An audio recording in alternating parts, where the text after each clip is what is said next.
Sveiki. Žiniasklaida ir žurnalistų darbas atlieka labai svarbią funkciją mūsų visuomenėje.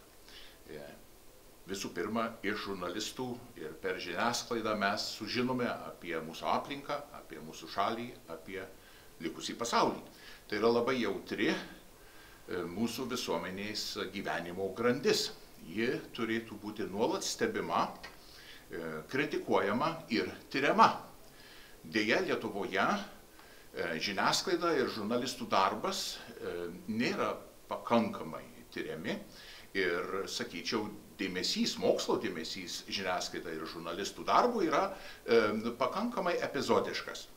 Ir tai yra, mano galva, viena iš pagrindinių prastos žiniasklaidos Lietuvoje priežasčių. Todėl labai džiaugiuosi, kad komunikacijos fakulteto studentai nutarė imtis iniciatyvos suruošti konferenciją, kuri būtų skirta būtent komunikacijai ir informacijai.